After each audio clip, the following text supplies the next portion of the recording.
Hey, what's good, dudes? It's your boy. I don't know where I'm going with this. Welcome back to Ori and the Blind Forest. If I sound different, it's because I basically just woke up, so my voice is gonna be a little bit deeper than usual. Start of this episode, we're looking around the map. I'm showing you what I didn't collect because I went off screen last episode, like at the end of last episode, to go grab stuff that we didn't already have.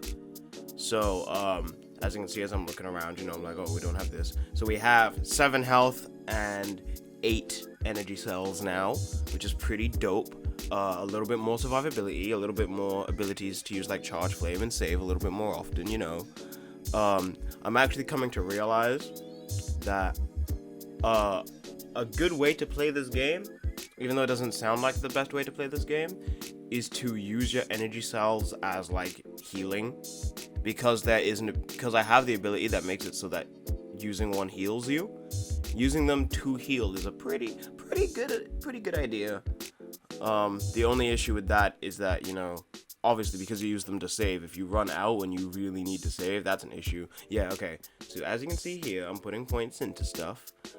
We have 4 of each of those. And I'm like, I didn't realize we didn't have 4 of the blue ones. We had 4 of the red and the purple, but not the turquoisey blue ones. So I had to put it into there. Okay, this is what I'm talking about. There's an air dash ability, and I don't know whether we need the actual dash ability for it to work, because I don't know what I'm supposed to do to get it to work. I don't know what it is. I guess it means we will be getting a dash ability soon, but we just don't have it yet.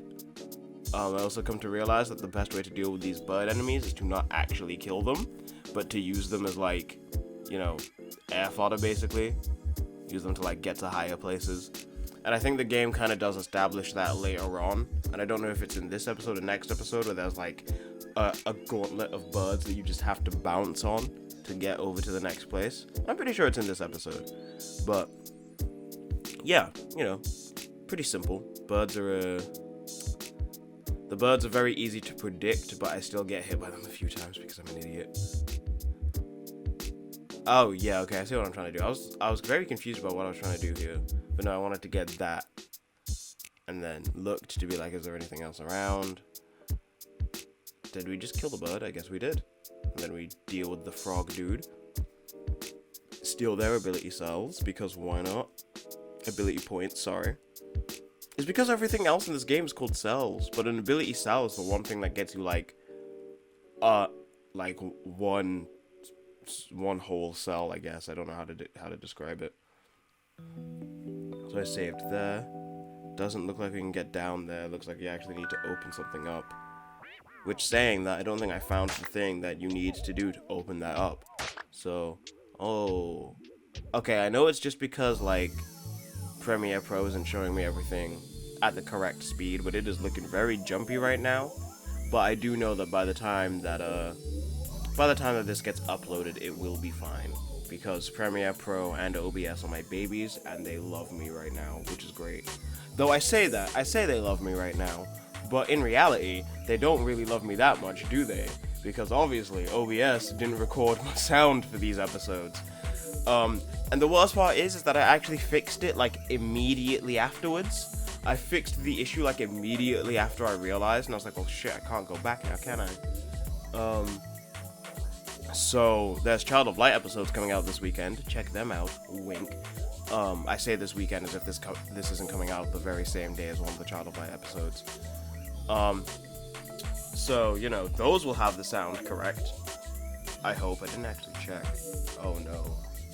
I need to check. I can't check right now, because obviously we're recording. Well, post-recording, I guess. I don't know. What am I checking here? I don't actually know. I think I'm doubting that that's the right way. I think that's what was happening. I think I was doubting that was the right way. That explodes, by the way, me. I don't know how you didn't notice that, but that does, in fact, explode. My phone just buzzed. Where is my phone? Oh, it's all the way over there. I can't even go grab it. I guess I'm just gonna have to ignore it. I hope it's not like, hey, you need to get here right now. But, yeah. I don't know what to say. I could keep trying to play this, because I mean, I just died like an idiot. But I'm trying to think about, like, a topic to talk about, because what? The episode before, I was talking about Pokemon. Then last episode, I was talking about fighting games and shoutcasting. I need to sneeze. It's not... There it is. Oh, no. There's another one. I'm gonna try and speak through it, though. So now I'm trying to think about, like, what other topics are there that I could talk about. Ooh, I could talk about, like, new games that are coming out that I really want to try. So, for those of you who don't know, I really like RPGs, and the fact that Octopath Traveler is out, like, in a month, I think, that's insane to me. I need that game. I need it in my life. And I'm glad that you can play everyone's stories in that game in one playthrough, because holy fuck. That was like the best news they could have given me. Like, oh yeah, by the way, you can just play through like each person's story at once in one playthrough. You don't have to keep playing multiple times, because I don't know if you know this, but RPGs tend to be really fucking long.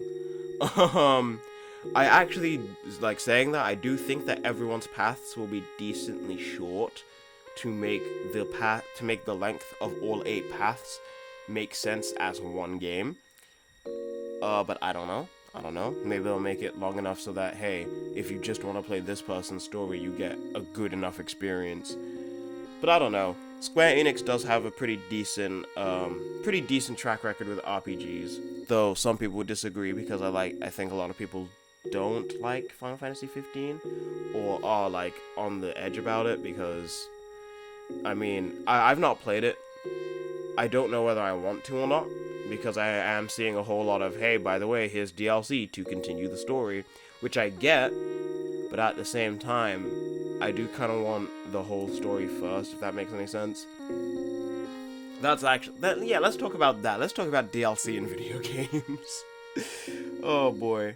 Because, like, I like things that have a whole story first, and then if you want to add to the story, I kind of get it.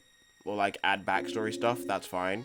But from what I've heard about the Final Fantasy 15 DLC, it's like the story in its base game was incomplete, and then the stuff that they're adding now is making the story complete, which isn't great. Oh, this makes me feel sick as fuck, because I'm like, ooh, let's just bounce around. Let's just, find each lantern, bounce where we need to go. This way definitely isn't the way we need to go, so let's go this way to try and see what's here. I saved there real quick because I needed the health, and also because if I didn't save there and I died, I would have had to go through everything again. But luckily, I'm a smart boy, for once in my life. Oh Jesus. I like how I say I'm a smart person, and then immediately die. Why am I like this? Oh gosh. Oh. Okay. I'll say I got blindsided by that. I'll give myself the benefit of the doubt. Oh gosh, what is happening? But yeah, no. I am really, really into RPGs. I cannot wait for Octopath Traveler. The new Pokemon games got announced recently. Let's Go Pikachu and Let's Go Eevee. Oh, stuff is happening. What is happening? I know of this place. The feel of the air. The path to the west leads to the Misty Woods Trail. I think that's what it said. I don't know, it's kind of small on my screen, because I want to make sure that I'm, like, recording in the right time frame. Kuro looms up ahead, won't allow us to pass. Let us not travel further, lest we unleash her wrath. And I say, okay, cool, but there's a fountain up here. They save in the fountain, because it heals up everything. I also take this time to test exactly how much of a bitch is Kudo. And I take, yep. You have no choice in that matter. You are, like, immediately swooped out of. Like, here I'm, like, trying to test how far I can go before she just, like, swoops in. Yeah. It's a fun time. It's a fun time to get swooped in by a bird. You know, it's the usual things. But yeah, the new Pokemon games were announced. Let's Go Pikachu and Let's Go Eevee. It makes me sad that they're Kanto remakes, but I also have to consider the fact that technically, a sole Kanto game hasn't existed in 15 years, which is longer than the amount of time that there's been Sinnoh games. Cause I want Sinnoh remakes, my dude. I'll be honest with you, I want Sinnoh remakes. But yeah, they're not gonna come out this time. They're gonna come out in Generation 8 because Gen 8 is coming like second half of 2019 supposedly. Though I'm pretty sure in the actual press conference they said they wanted it to be out like. Though then again, it was the translator, and the translator wasn't exactly great in that press conference. Was saying, oh, you know, it'll be out by the end of the first half, and I'm like, okay, cool, but is that true though? And also the fact that they're just saying that and then not showing anything makes me happy. I kind of don't want to see anything. I kind of don't want to see anything. But then the issue that arises from not wanting to see anything is that I have so many friends who are all into Pokemon that I cannot not see at least one thing. So what I might do, because like, okay, not to gripe on Sun and Moon too much, but Sun and Moon were very much told to us basically. I would have loved to learn that Cosmog does not evolve into Lunala or whatever. Would have been fun to just have a Pokemon that, granted, is useless, but has a role in the story, and that's why it's a Pokemon. Or what they could have done is made Nebby into a Poipole, and then used Lunala and Solgaleo as like their own thing. That would have been interesting. But no, they kind of told us what was happening, and I'm not really down for that anymore. I'll be honest. Like, I was fine with it with Sun and Moon, but then I realized how much of Sun and Moon is basically just given to us. I'm not really fond of that. I like what they did with, surprisingly, Gen 4. Gen 4 did have a few things revealed, but not the entire roster, for one. And for two, Pokemon like Munchlax and Bonsly were shown in the anime and in some of the games before Gen 4 were officially announced, which was like insane and made people obviously like speculate the shit out of their existence. I also die at this point a whole lot, so I'm just gonna keep talking about stuff. But yeah, that's what I like. I like that idea of like, oh, that's just new. What is this gonna be? Like, it's not in any of our current Pokedexes, so what is it? Like, what's it gonna be? That's why I kind of got... I will say, good thing that Sun and Moon did, well, I guess Ultra Sun and Ultra Moon did, was introduce new Pokemon mid-generation. That's wild, but the only reason that they could get away with that is because the Ultra Beasts are the way they are. I don't think they could get away with any other way of doing that unless they kept making Ultra Beasts. But I don't know. But yeah, what other games am I interested for? By the way, I am picking Let's Go Eevee instead of Let's Go Pikachu. Because I like Eevee more than Pikachu, but also because I hope that this game, they actually allow you to evolve your starter Pokemon. Because if so, that's just amazing right there and then. And because these are based off of Yellow, it means that you can get all 3 starter Pokemon anyway. Though, let's be honest, I'm not really going to be using Charizard. Oh no, does that mean I'm going to have to make my Eevee into a Flareon? No, my Eevee is going to be a Jolteon, because apparently that game only works on the original 151, which kinda sucks. I think the only reason why they did that, though, is because Pokemon Go currently does not have a Sinnoh Pokedex, and a lot of Pokemon like Rhyhorn and Tangela have their evolutions in Gen 4. And like, no, the only Pokemon that really gets a hindrance from not having Gen 4 integration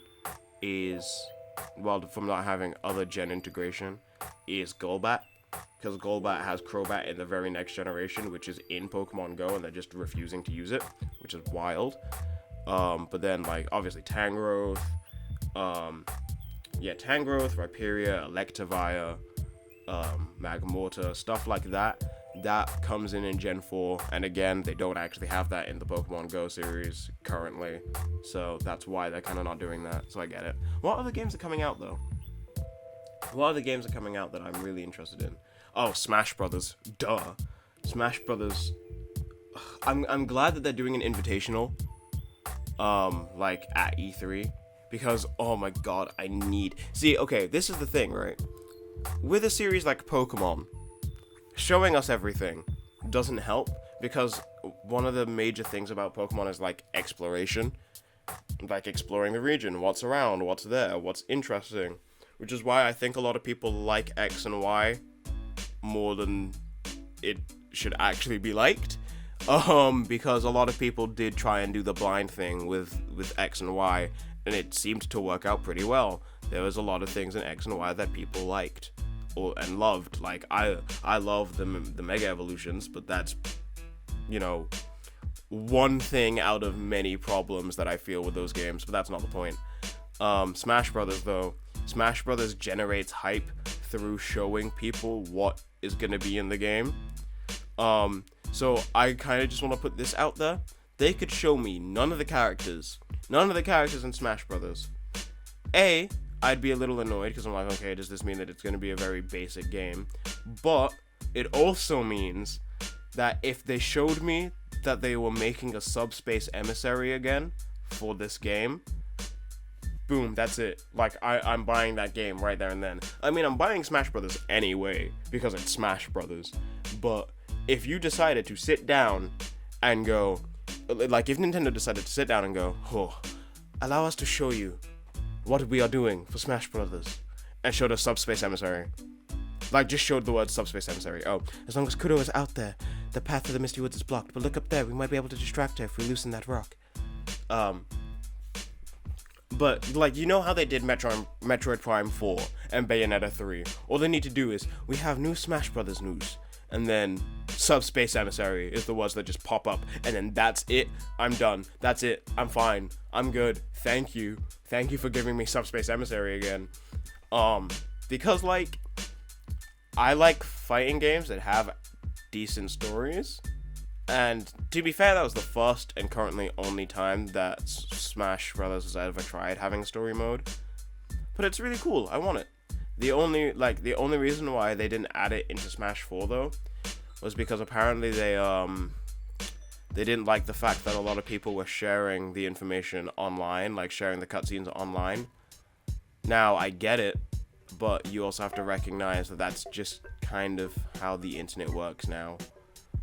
You cannot necessarily have that great of a, like, you can't have that new of an experience because people will know stuff. Like, leaks are all over the place for, like, every game ever now. Like, there's no way that you can't get away with, like, seeing stuff because somehow, somewhere, someone knows. Also, this is where we get a cool ability that is in Rivals of Aether. Because I literally see it fall, and I'm like, can I pick up the feather? Can I pick up the feather? And we go and pick up the feather, and now it's ours, and we can glide. We can now officially glide in the game, which is great. I don't know how well this is gonna work, though. Like, I don't know how many areas get opened up for us through this. But I don't know. What other games? Because, like, obviously Smash Brothers, Pokemon, both Let's Go Eevee and Gen 8 that they kind of announced. Octopath Traveler. There was something else, and I can't remember what it is, that was, like, announced. That was like, ooh, I need this. I mean, Kingdom Hearts 3, but the issue with that is that I don't have a PS4, because I'm a broke baby boy. So, you know, that'd be great. I forgot. I stand there just, like, blank, because I'm like, whoa, I'm attacking 2 enemies at once. Forgetting that's because I put in points that allows me to attack 2 enemies at once. I'm an idiot. But yeah, Kingdom Hearts 3, I cannot wait to either watch someone play through that game or hope somebody I know has a PS4 by the time that game comes out, so that even if they don't want it, I can just buy it and be like, I'm using your PS4 for like a weekend. I'm sorry. Oh gosh. I'm trying to think now. What is out? What else is trying to come out? Like, what other games are coming out this year or next year? I can't remember. I just cannot remember anything right now. That is not great. I don't know whether that means that the gaming market is too saturated or doesn't have that many options. I don't know. I actually will say one thing. I kind of miss shovelware. I don't know why, but like just seeing like licensed games that, granted, might not be the best, but is still like dumb and funny in their own right. I miss that. The only reason why that's not a thing anymore, though, is because obviously a lot of those shovelware games were made for the Wii, and A, the Wii's level of motion controls is no longer there, and B, how easy it was to develop for the Wii is not apparent anymore. Like, you can't just develop a game for, like, the PS4 or for, I mean, I guess you kind of can, because a lot of Kickstarters are like, hey, if you do this, we'll try and get a PS4 release, or if you do this, we'll try and get an Xbox One release. I mean, Cuphead got an Xbox One release, but Cuphead is just an amazing game. But I don't know. Actually, I think that this is where we're gonna end the episode. Like, this is pretty much where it's ending. So, thank you so very much for watching. If you like this episode, thank you very much. Hopefully there are other things on this channel you can enjoy. I hope you all have a very nice day, and I will see you next time. Goodbye.